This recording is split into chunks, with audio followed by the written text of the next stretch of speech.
Bueno, para continuar con este seminario, con esta conversación, tenemos ahora a Tania Sánchez. Tania es licenciada en Sociología, especialista en Políticas Públicas, Planificación y Presupuesto Público. Actualmente es directora del Servicio Plurinacional de la Mujer y de la Despatriarcalización, Ana María Romero, en Bolivia, dependiente del Ministerio de Justicia y Transparencia Institucional. Desde enero del 2015 también es directora ejecutiva del Centro de Promoción de la Mujer Gregoria Pablaza. Ella es especialista en gestión de proyectos y planificación estratégica en temas vinculados a la prevención y atención de la violencia contra las mujeres, empoderamiento económico, participación política de las mujeres y gestión local. Además, es experta en planificación, presupuesto y género por ONU Mujeres desde junio del 2019. Entre agosto del 2002 y junio del 2009 fue técnica en incidencia política y género del Instituto de Formación Femenina Integral y entre 2009 y 2010 se desempeñó en Flaxo, México, en el área de género, pobreza y presupuestos sensibles al género. Así que, bueno, Tania, el micrófono es tuyo, por favor, muchas gracias. Bueno, muchísimas gracias por la invitación. Una bienvenida a todos y todas que nos visitan de la región. Agradecer también la invitación de la Contraloría Boliviana.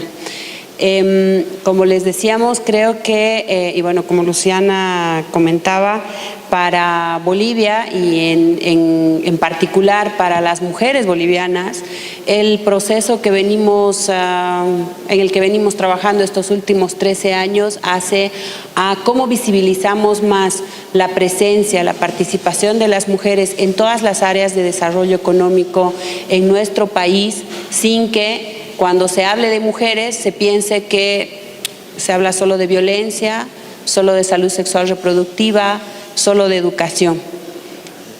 Digo el solo porque normalmente nos tienden a etiquetar, o cuando se habla de temas de género o de mujeres, hablamos de los temas de las mujeres. Cuando no hay un tema de las mujeres, hay un tema que es de todos y todas. Y creo que la participación además y el hecho de que nuestras contralorías de los países se pongan a pensar cómo evaluamos un objetivo, una meta a nivel internacional y cómo los países en nuestro cotidiano, en nuestros procesos específicos de desarrollo de política pública, planteamos y nos planteamos además qué es hablar de género, ¿no? Cuando hablar de género hace hablar de relaciones de poder desiguales entre hombres y mujeres. Entonces, creo que Bolivia, antes de los ODS y en relación a su antecesor, los ODMs, de hecho ponían en el centro la disminución de la pobreza. Y siempre se ha etiquetado como decir, la pobreza tiene rostro de mujer. Y la pobreza tiene rostro de mujer y cuerpo de mujer, creemos, y se refuerza con las múltiples estadísticas que seguramente ustedes las conocen mejor en algunas, porque se traduce al final en los cuerpos de las mujeres, ¿no? Los cuerpos de las mujeres al que cuando se habla de la autodeterminación en la relación a cuánto deciden las mujeres en términos económicos, en términos de su salud sexual reproductiva, en términos de su participación política, en términos de decidir al final sobre incluso la direccionalidad de los recursos económicos. Y ahí los estados, y creo que el Estado boliviano se ha puesto a la tarea y se ha dado a la tarea de decir queremos tener una sociedad justa y equitativa donde todos y todas podamos vivir bien. Y parte del paradigma y el desarrollo social que venimos impulsando en el país y creo que todas organizaciones sociales, instituciones y el Estado, y ahí recuperamos además el compromiso estatal hacia decir, bueno, queremos plantear un Estado despatriarcalizado, descolonizado y un Estado que reconozca la diversidad además de las más de 36 naciones que viven en Bolivia. 36 naciones que además tienen una construcción social distinta. Entonces, cuando hablamos del ODS 1 ya en específico para hablar de la reducción de la pobreza, en Bolivia tenemos nuestro Plan Nacional de Desarrollo, 13 pilares específicos en los que organizamos y nos planteamos también metas en relación a el avance de este tema. La primera meta es la reducción de la pobreza, ¿no? Sin embargo, lo que decíamos, lo que Luciana ya mencionaba, el atributo también del el Plan Nacional de Desarrollo Boliviano hace que más del solamente Pilar 1, sino el Pilar 2, que hace el acceso a los recursos, los servicios básicos, el Pilar 3, que habla del tema de educación y de salud, el Pilar 4 y así sucesivamente, que tienen acciones específicas para plantearse que cuando hablamos de desarrollo y cuando hablamos de medir la disminución de la pobreza, es un trabajo multidimensional, intersectorial, y que tiene que ver, y ahí el reto que ustedes se han planteado es importante y que está también como parte de los compromisos internacionales, medir cuánto de eso que nos planteamos en los planes, nuestros planes quinquenales, nuestros planes anuales, nuestros planes bianuales, los POAS, etcétera, se traduce además en medir cuánto de eso es eficiente y es eficaz. ¿Cuánto de eso hace a que sumamos cuántos recursos se destinan a disminuir las brechas de desigualdad y el que tengamos indicadores y dentro de lo que hace a los dos ODS 1 hay estas 5 metas, creo que cada uno de nuestros países traducen también de una forma u otra en nuestros planes nacionales, los planes sectoriales, multisectoriales, departamentales, municipales, los territoriales, etcétera.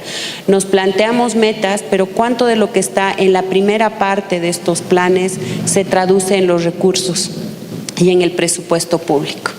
En Bolivia hicimos un ejercicio inicial para ver cuánto se destina a la igualdad y a la equidad de género en el presupuesto público, sabiendo además que como convenios y en el marco de la eficacia de la ayuda, el único indicador que es válido para medir el avance en la promoción de la igualdad y la equidad de género es los recursos. ¿Cuánta plata se le pone a este tema?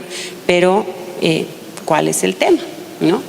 Y nos pusimos a la tarea de medir y de definir qué es igualdad y equidad de género, más allá de solo medir violencia, otra vez los programas de maternidad y mortalidad materna, el acceso a la educación, y empezamos por el otro lado, empezamos a medir el empoderamiento económico y la asignación de recursos para mirar el acceso a la empresa, al trabajo, al desarrollo, ¿no?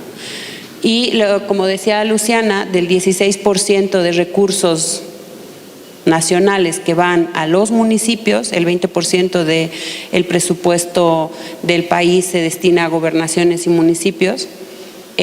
Los municipios, que son 338 municipios, asignaban el 2016 el 3,8% de su presupuesto total a la promoción de la igualdad y equidad de género. Sumando a esos recursos para la lucha contra la violencia, para la promoción de los derechos sexuales, reproductivos, temas de maternidad, educación, etcétera, etcétera, y además participación política y empoderamiento económico. Entonces, realmente creemos que cuando se habla de evaluar, debemos evaluar desde los recursos antes que desde los objetivos, ¿no?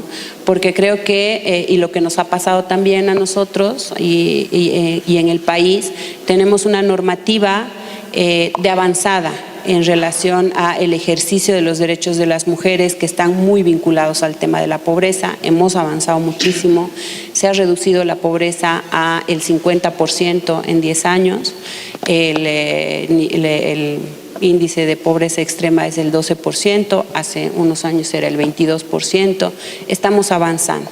El índice en términos de la brecha salarial es del 27%, estamos avanzando. Pero todavía el gran reto, el gran desafío, y creemos que ahí, si es que nos ponemos con lupa a los recursos y a mirar la eficiencia del gasto, más allá de solamente la ejecución del gasto, y ponernos de acuerdo en cuáles son los indicadores o cuáles las salidas para mirar que no solamente veamos si asignamos 100, ejecutaron 90 y está perfecto, pero en muchos casos asignaron 100 y esos 90 se ejecutaron en algo que reproduce roles, que puede profundizar la pobreza, que puede más bien retrasar. Ahí creemos que cuando como Estado empezamos además a discutir sobre despatriarcalizar, que para nosotros es avanzar un poco más en relación a solo hablar de género, es también plantearnos el cómo hablamos de eficiencia y de eficacia de la asignación de los recursos destinados a la promoción efectiva del ejercicio de los derechos de las mujeres, y estos otra vez lamentablemente tienen muchísimo que ver cuando hablamos de pobreza, y que es multidimensional además, ¿no? Que está articulada con cada uno de los objetivos de desarrollo sostenible, pero creemos que además está articulada con las prioridades de, creo, todos nuestros países. Muchas gracias.